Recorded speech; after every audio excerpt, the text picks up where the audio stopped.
Hello everyone. From today, we are going to start chapter number 3, that is Nuclear Power Station. As you all know, power station is the place where we can produce electricity. Power station એટલે એક એવી જગ્યા કે જ્યાં આપણે વિદ્યુત ઉર્જા ઉત્પન્ન કરી શકીએ છીએ. Previously we have completed hydro power station કે જ્યાં આપણે ઉર્જા ઉત્પન્ન કરવા માટે પાણીનો ઉપયોગ કરતા હતા. હવે છે એ આપણે ન્યુક્લિયર પાવર સ્ટેશન ભણવાનું છે, જેમાં આપણે ઉર્જા ઉત્પન્ન કરવા માટે ન્યુક્લિયર પદાર્થોનો ઉપયોગ કરીશું.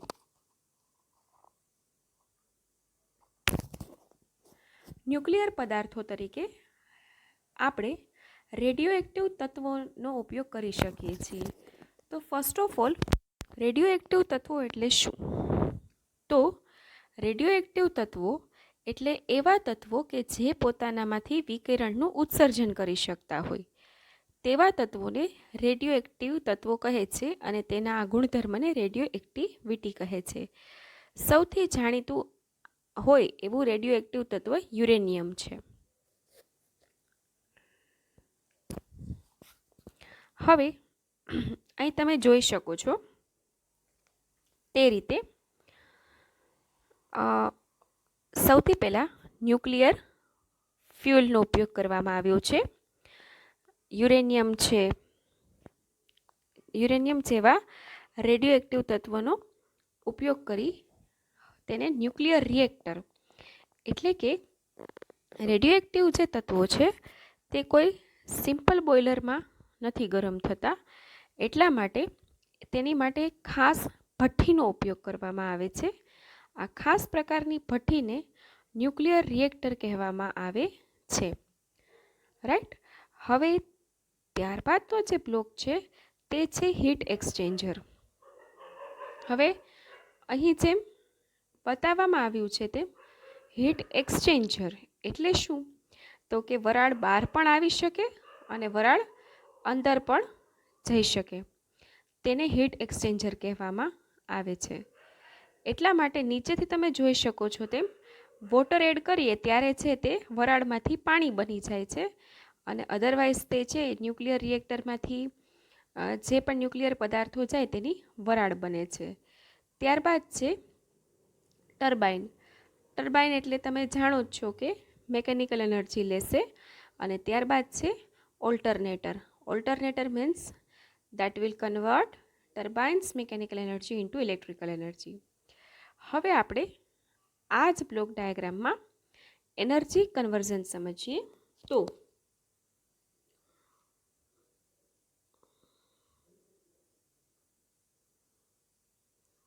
સૌપ્રથમ અહીંયાથી આપણે આપશું ન્યુક્લિયર ફ્યુલ, એટલે કે સપોઝ આપણે આપ્યું યુરેનિયમ. આ જે યુરેનિયમ છે તેમાં કઈ એનર્જી હોય છે? રાસાયણિક ઉર્જા એટલે કે કેમિકલ એનર્જી.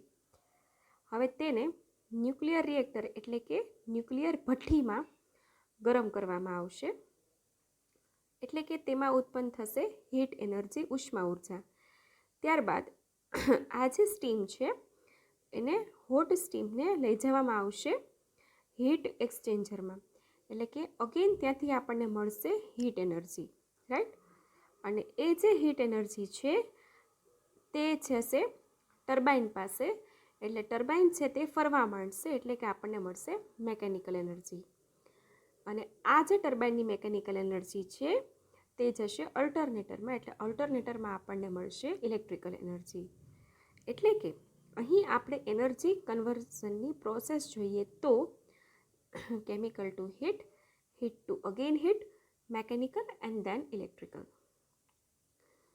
થર્મલ જેવી જ કહી શકાય, પરંતુ આપણે છે તે અહીં છે એ સિમ્પલ બોઇલરનો ઉપયોગ નહીં કરી શકીએ. સ્પેશિયલ પ્રકારની ન્યુક્લિયર રિએક્ટરનો ઉપયોગ કરવામાં આવે છે. હવે પ્રશ્ન એ થાય કે તો પછી આ એરો શું બતાવે છે? તો આપણે આગળ ડિટેલમાં ભણશું આ ભઠ્ઠી. આ ભઠ્ઠીને છે એ ક્યારેક આપણે ઠંડી કરવાની જરૂર પડે છે, એટલે અહીંથી આપણે જે વોટર આપશું એ કોલ્ડ માટે જો હોટ હશે તો બ્લોક છે એની દિશા આ થશે, પરંતુ જેને ઠંડી કરવાની થશે તો અહીંથી જે કોલ્ડ વોટર છે એ ક્યાં જશે? ન્યુક્લિયર રિએક્ટરમાં, right. So this is the conversion diagram of energy in the nuclear power station. જુઓ, આ એક પ્રેક્ટિકલ ન્યુક્લિયર પાવર સ્ટેશન છે. તમે જોઈ શકો છો કે કઈ રીતે તેને કન્સ્ટ્રક્ટ કરવામાં આવ્યો છે. આપણે જુઓ, અમુક જે જાણીતી વસ્તુઓ જોઈએ તો સૌપ્રથમ આ જે છે ન્યુક્લિયર રિએક્ટર એટલે કે ન્યુક્લિયર ભઠ્ઠી છે, તે આપણે આગળ જોશું તેમાં શું હોય છે. આ બધાના અંદરના કમ્પોનન્ટ્સ છે, રાઈટ. પછી આ જે છે તે ટર્બાઇન છે આપણું. આપણે જેમ વાત થઈ એમ બ્લોક ડાયાગ્રામમાં કે ત્યાંથી છે એ વરાળ ટર્બાઇનમાં આવશે. પછી ઓલ્ટરનેટર છે એ શું છે? એસી જનરેટર છે, એટલે આ જનરેટર, રાઈટ. પછી ત્યાંથી ઇલેક્ટ્રિસિટી એક વખત પ્રોડ્યુસ થાય પછી ટ્રાન્સફોર્મરથી એને ડિસ્ટ્રીબ્યુટ કરીએ છીએ, રાઈટ. અને આ કુલિંગ ટાવર છે, કારણ કે આમાં અતિશય ઉષ્મા ઉત્પન્ન થાય છે, એટલે કુલિંગ ટાવરથી એને હંમેશા ઠંડી કરતી રહેવી પડે છે. ઓકે, આ બધા જે કમ્પોનન્ટ્સ છે તે આપણે આગળ ન્યુક્લિયર ભઠ્ઠીમાં ભણશું. ટૂંકમાં આ જે આખું સીલ છે એ ન્યુક્લિયર રિએક્ટર છે, રાઈટ. આ જે છે એ ટર્બાઇન છે, આ ઓલ્ટરનેટર છે. ઓલ્ટરનેટર મીન્સ એસી જનરેટર. એક વખત પ્રોડ્યુસ થઈ જાય પછી આપણે એને ડિસ્ટ્રીબ્યુટ માટે ટ્રાન્સફોર્મરમાં આપશું, રાઈટ. અને પંપથી એકચ્યુઅલી શું કરવામાં આવે? પાણીનું કંટ્રોલિંગ કરવામાં આવે, right. This is cooling tower, જે ઠંડુ પાણી પ્રોવાઈડ કરશે પંપ થ્રુ રિએક્ટરને.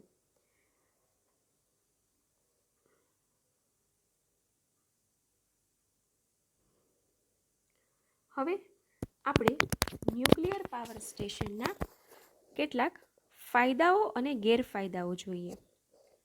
તો સૌથી પહેલાં ફાયદાઓ જોઈએ તો થર્મલ પાવર સ્ટેશનમાં જે કોલસા, ઓઇલ કે ગેસ રો મટીરિયલ તરીકે વપરાય છે, તો તમે સમજી શકો કે તેનું જે વજન છે એ ન્યુક્લિયર ફ્યુલ કરતાં ઘણું ઓછું હોય છે, એટલે એને ટ્રાન્સપોર્ટેશનમાં ખર્ચ ઓછો લાગે છે, રાઈટ. એટલે અહીં એક એક્ઝામ્પલ સાથે સમજાવ્યું છે કે દાખલા તરીકે મીડિયમ કેપેસિટીના થર્મલ પાવર સ્ટેશનમાં રોજની એક માલગાડી કોલસાની જરૂર પડે છે. આથી જો ટ્રાન્સપોર્ટેશનની વ્યવસ્થામાં કોઈ રીતે ભંગાણ પડે તો મુશ્કેલી ઊભી થાય, જ્યારે ન્યુક્લિયર પાવર સ્ટેશનમાં આ મુશ્કેલી થતી નથી. Transportation is very easy. Then second advantage is that thermal power સ્ટેશનમાં કોલસો કે ઓઇલને સ્ટોર કરવા માટે ઘણી સ્ટોરેજ સ્પેસ જોઈએ છે, પરંતુ ન્યુક્લિયર પાવર સ્ટેશનમાં સ્ટોરેજની ઓછી જગ્યાની જરૂર પડે છે. ત્યારબાદ આપણને ખ્યાલ છે તેમ કોલસો, ઓઇલ આ બધી છે એ કુદરતી સંપત્તિ છે કે જે ક્યારેય પણ ભવિષ્યમાં ખૂટી જવાની સંભાવના રહેલી છે અને ફરીથી તેને બનવામાં ખૂબ જ વધારે સમય લાગે છે. એટલે હવે તમે જાણો છો તેમ કે ન્યુક્લિયર પાવર સ્ટેશનમાં કોઈપણ જાતના કોલસા, ઓઇલ કે ગેસનો ઉપયોગ થતો નથી, માટે કુદરતી સંપત્તિનો બચાવ થાય છે. તેથી આપણે તેને છે એ અહીં સેવ કરીએ છીએ, તો જ્યાં એવી જગ્યા કે જ્યાં જરૂરથી એને જ વાપરવું પડે ત્યાં તેને ઉપયોગમાં લઈ શકીએ છીએ. ત્યારબાદ છે પ્લાન્ટની રનિંગ કોસ્ટ થર્મલ પાવર સ્ટેશનના પ્રમાણમાં ઓછી છે. રનિંગ કોસ્ટ એટલે શું? તો કે જ્યારે પણ પ્લાન્ટ ઓપરેશનમાં હોય ત્યારે દરેક ઇક્વિપમેન્ટ્સને રન કરવાની કોસ્ટ, મેન પાવર આવી જાય, રાઈટ. એ બધી કોસ્ટ છે એ થર્મલ પાવર સ્ટેશન કરતાં ઓછી છે, રાઈટ. ત્યારબાદ છે ફાસ્ટ બ્રીડર રિએક્ટર ધરાવતા ન્યુક્લિયર પાવર સ્ટેશનમાં બીજું ફિસાઇલ મટીરિયલ મળે છે, જેનો ઉપયોગ બીજા ન્યુક્લિયર પાવર સ્ટેશનમાં થઈ શકે છે. હવે આ શબ્દ તમારી માટે એકદમ નવો છે કે ફાસ્ટ બ્રીડર રિએક્ટર એટલે શું? આપણે જે આગળના બ્લોક ડાયાગ્રામમાં ન્યુક્લિયર રિએક્ટર એટલે કે ભઠ્ઠી ભણ્યા તેનો જ એક પ્રકાર છે જે આપણે આગળ ભણશું, જેને કહેવામાં આવે છે ફાસ્ટ બ્રીડર રિએક્ટર. હવે એ ભઠ્ઠીનો જ્યારે તમે ઉપયોગ કરો ત્યારે બીજું ફિસાઇલ મટીરિયલ એટલે શું? તો કે જે હજી પણ આગળ તેની રેડિયો એક્ટિવિટીનો યુઝ કરી શકે. એ ફિસાઇલ મટીરિયલને ફરીથી આપણે બીજી વખત બીજા ન્યુક્લિયર પાવર સ્ટેશનમાં ઉપયોગમાં લઈ શકીએ છીએ. એટલે કે સપોઝ છે એ તમે રો મટીરિયલ બીજા કોઈ પાવર સ્ટેશનમાં યુઝ કર્યું હોય, સપોઝ તમે હાઇડ્રો પાવર સ્ટેશન હોય તો એમાં જે પાણી યુઝ કર્યું તો એ પાણી યુઝ થયું બરાબર. પછી એ બીજું કોઈ મટીરિયલ તમને એવું નથી આપતું કે જે બીજા પાવર સ્ટેશનમાં એનો ઉપયોગ થઈ શકે. બીજા હાઇડ્રો પાવર સ્ટેશન માટે બીજા પાણીની જ જરૂર પડે છે. જ્યારે આમાં એક પાવર સ્ટેશનનો ઉપયોગ કરી ફિસાઇલ મટીરિયલ મેળવી અને એ ફિસાઇલ મટીરિયલને ફરીથી બીજા ન્યુક્લિયર પાવર સ્ટેશનમાં ઉપયોગમાં લઈ શકાય છે. ત્યારબાદ તેનું સ્થાપન લોડ સેન્ટરની નજીક કરી શકાય છે, માટે ટ્રાન્સમિશનનો ખર્ચ ઓછો થાય છે. લોડ સેન્ટર મીન્સ કે જ્યાં આપણે ઇલેક્ટ્રિસિટી પહોંચાડવાની છે, એટલે તેની નજીક કરીએ તો ટ્રાન્સમિશનનો ખર્ચ ઘટી જાય છે. તો હવે આપણે એના થોડા ગેરફાયદાઓ જોઈ લઈએ. તો મૂડીરોકાણ એકદમ વધારે કરવું પડે છે, કારણ કે તેમાં જે ઇક્વિપમેન્ટ્સ વપરાય છે તે એકદમ કોસ્ટલી હોય છે, ખૂબ જ ભયજનક વસ્તુ છે. તમે લોકોએ ક્યારેય ક્રિશ 2 મૂવી જોયું હોય તો તેમાં જે રાકેશ રોશનને જે પોસ્ટ ઉપર બતાવવામાં આવ્યા છે તે આ ન્યુક્લિયર પાવર સ્ટેશનના એન્જિનિયર છે.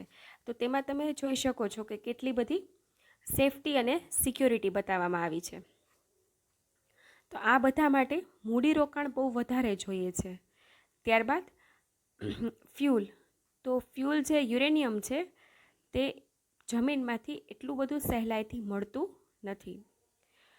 ત્યારબાદ તમે મેન પાવર એટલે કે જે વ્યક્તિઓ રાખ્યો છો તેને હેન્ડલ કરવા માટે, તે ગમે તેને નથી રાખી શકતા. સપોઝ હાઇડ્રો પાવર સ્ટેશન હોય તે વ્યક્તિને થોડીક તમે ટ્રેનિંગ આપી દો એટલે એ લોકો ઓપરેટ કરી શકે, પરંતુ ન્યુક્લિયર પાવર સ્ટેશનમાં જે એકદમ સ્કિલ્ડ પર્સન છે તે જ તેનો ઉપયોગ કરી શકે, તે જ તેમાં કામ કરી શકે છે. ત્યારબાદ તમને ખ્યાલ હોય તો radio activity is very dangerous for human beings health, right. મતલબ આપણે જે હિરોશીમા અને નાગાસાકી પર જે પણ રેડિયો એક્ટિવ બોમ્બ, પરમાણુ બોમ્બ ફૂટ્યા હતા તેની અસરો હજી પણ જોઈએ છે. માટે તમે સમજી શકો કે આ રેડિયો એક્ટિવિટી ઓપરેટ કરવી ખૂબ જ ભયજનક હોય છે. એટલે સ્ટાફના સ્વાસ્થ્યનું પણ સતત જોખમ રહે છે. રેડિયો એક્ટિવિટીથી તમે છે એ કેન્સર સૌથી પહેલાં થઈ શકે છે. ત્યારબાદ base load station. Base load station જે છે એ એની કોસ્ટ છે એ વધારે છે. એટલે કે જો 80% લોડ ફેક્ટરથી પણ આપણે નીચે ઓપરેટ કરીએ તો પણ તેમાં કોઈ પણ જાતનું સેવિંગ્સ થઈ શકતું નથી. આપણે બેઝ લોડ સ્ટેશન અને પીક લોડ સ્ટેશન શું છે તે હાઇડ્રો પાવર સ્ટેશનમાં ભણી ચૂક્યા છીએ. ત્યારબાદ છે પર્યાવરણને નુકસાન, કે જ્યારે પણ રેડિયેશન લેવલ વધી જાય ત્યારે પ્રાણી અને મનુષ્યને ખતરારૂપ થાય છે. ઇવન જાપાનમાં આફ્ટર 100 યર્સ હજી પણ અપંગ બાળકોનો જન્મ થાય છે. તો તમે સમજી શકો છો કે રેડિયો એક્ટિવિટી હવામાં કેટલા સમય સુધી સચવાઈને રહે છે. એટલે પ્રાણીઓ અને મનુષ્ય માટે ખૂબ જ ખતરારૂપ છે. માટે જેટલા પણ તમે સાંભળો છો thermal power station, hydro power station, solar power station, એટલા ન્યુક્લિયર પાવર સ્ટેશન તમને સાંભળવા મળતા નથી. તે ખૂબ જ ઓછા પ્રમાણમાં હોય છે. ત્યારબાદ તેનો વેસ્ટ જે છે, કચરો, તેનો ઉપયોગ, તેની નિકાલ છે તમારે બહુ સમજીને કરવો પડે છે. કારણ કે જો તમે ગમે ત્યાં જમીનમાં દાટો તો એ જમીન છે એ પાછી એની ફળદ્રુપતા ગુમાવી બેસે છે. એટલે એ ફળદ્રુપતા ગુમાવી બેસે એટલે પછી એનો ઉપયોગ તમે બીજી વખત ખેતીમાં લઈ શકતા નથી. અને એ જે વેસ્ટ છે એ પણ માનવ કે અથવા પ્રાણીઓને નુકસાનકારક થઈ શકે છે. કે જ્યારે થર્મલમાં કે હાઇડ્રોમાં એવું નથી કે તેનો કચરો એટલો સંભાળીને આપણે ડિસ્પોઝ કરવો પડતો નથી, જે ન્યુક્લિયરમાં ખતરાજનક છે. So this are the disadvantages of hydro power station.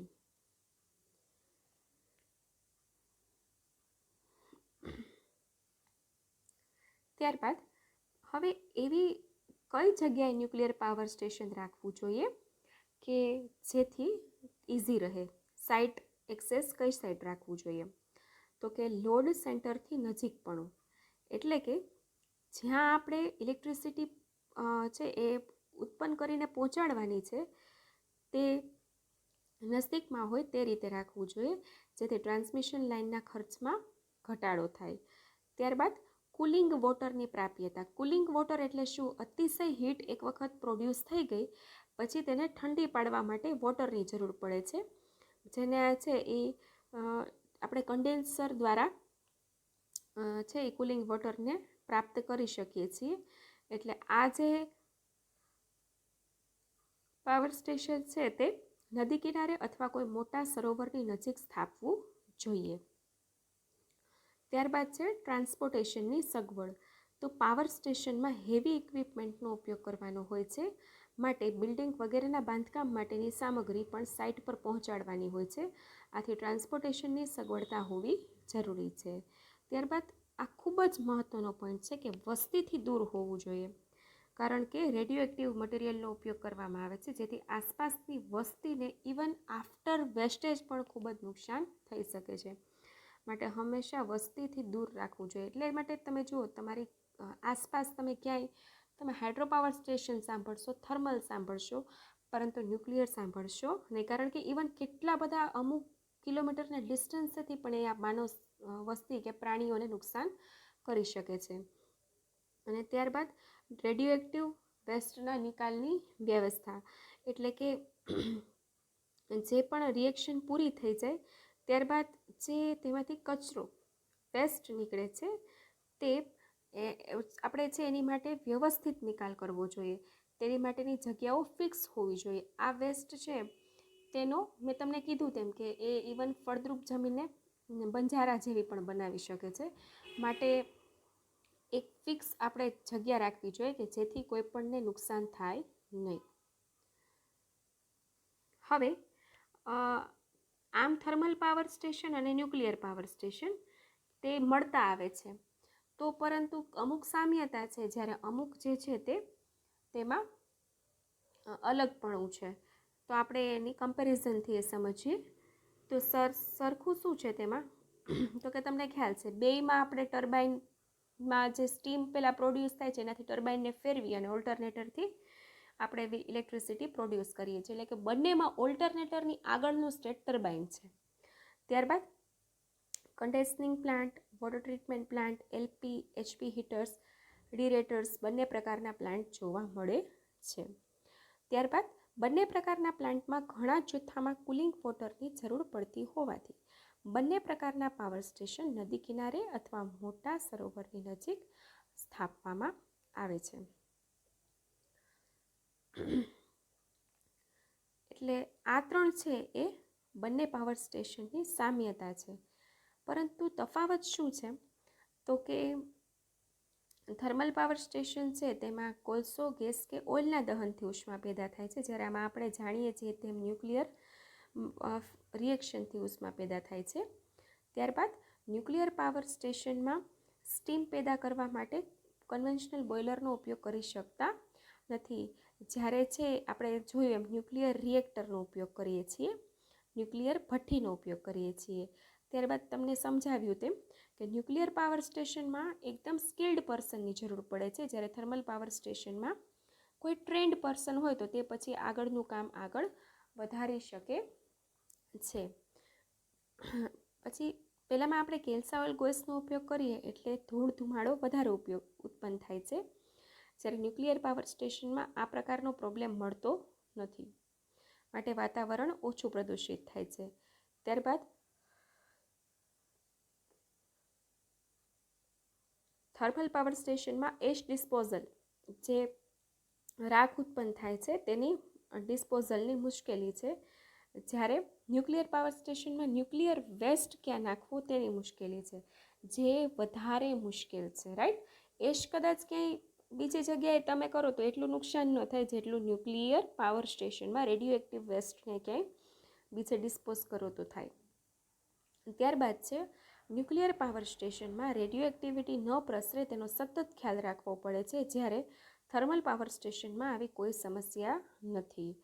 પરંતુ અહીં એક વાત જાણવી જરૂરી છે કે થર્મલ પાવર સ્ટેશન કરતાં ન્યુક્લિયર પાવર સ્ટેશનની એફિશિયન્સી અનેક ગણી વધારે છે.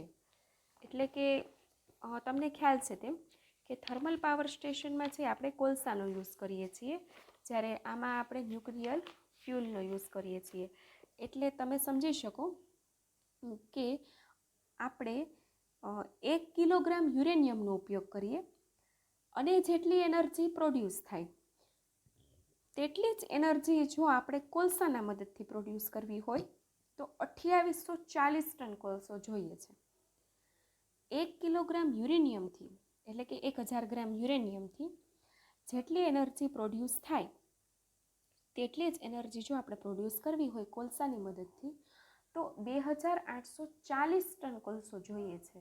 એટલે તમે સમજી શકો કે nuclear power station thermal power station કરતાં કેટલું પાવરફુલ છે. હવે આપણે થોડીક ઇન્ફોર્મેશન જોઈ લઈએ કે ગુજરાત અને ભારતમાં ન્યુક્લિયર પાવર સ્ટેશન ક્યાં ક્યાં આવેલું છે. ખૂબ જ ઓછા આવેલા છે, કારણ કે રેડિયો એક્ટિવિટીના ભયના લીધે ગવર્મેન્ટ છે એ આ પાવર સ્ટેશનની તરત ગ્રાન્ટ આપી શકતા નથી. સૌથી મોટું છે એ મહારાષ્ટ્ર તારાપુરનું છે, જે અત્યારે તો 1400 મેગાવોટ જેટલું હાઈએસ્ટ ઇલેક્ટ્રિક એનર્જી પ્રોડ્યુસ કરે છે. ગુજરાતમાં સુરત જિલ્લામાં કાંકરાપારમાં આવેલું છે, રાઈટ. અને અહીં આપેલું છે તેમ તે 235 મેગાવોટ જેટલો પાવર પ્રોડ્યુસ કરે છે. આ કેનેડુ પ્રકાર છે, આપણે આગળ ભણશું. ત્યારબાદ મહારાષ્ટ્રમાં તારાપુર, જે કીધું તેમ કે અત્યારનું સૌથી વધારે પ્રોડ્યુસ કરતું જો કોઈ પાવર સ્ટેશન હોય તો તે છે મહારાષ્ટ્રનું તારાપુર. તેમાં 210 મેગાવોટના 2 યુનિટ છે. અને રાજસ્થાનમાં રાણા પ્રતાપ સાગર એટોમિક પાવર સ્ટેશન, ત્યારબાદ મદ્રાસ પાસે કલ્પક્કમ, અને ઉત્તર પ્રદેશમાં નરોરા ખાતે, અને કર્ણાટકમાં કેંગા, તેમજ તમિલનાડુમાં કુંડાનકુલમ. ટૂંકમાં અહીં તમે જોઈ શકો છો, આપણે હાઇડ્રો પાવર સ્ટેશન જોયું તો તેમાં ગુજરાતમાં જ તમે જોયું સરદાર સરોવર, નર્મદા ખાતે, સુરત ખાતે, ઉકઈ લેફ્ટ બેંક યોજના, ભરૂચમાં, બરાબર, કેટલા બધા ખાલી ગુજરાતમાં જ હતા. જ્યારે આમાં પર સ્ટેટ એક પાવર સ્ટેશન ન્યુક્લિયર માંડ જોવા મળે છે, કારણ કે આ એટલું ખર્ચાળ પણ છે અને સૌથી વધારે રિસ્કી પણ છે, પણ સાથે તેટલું એફિશિયન્ટ પણ છે.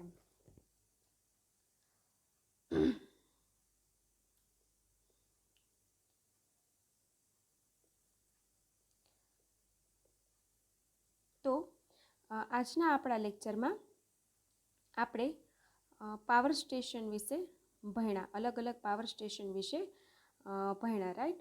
ન્યુક્લિયર પાવર સ્ટેશન છે તેમાં એના બ્લોક ડાયાગ્રામ, ત્યારબાદ તેનો ફાયદા ગેરફાયદા અને ગુજરાત અને ભારતમાં તે ક્યાં ક્યાં આવેલા છે તેના વિશે માહિતી મેળવી.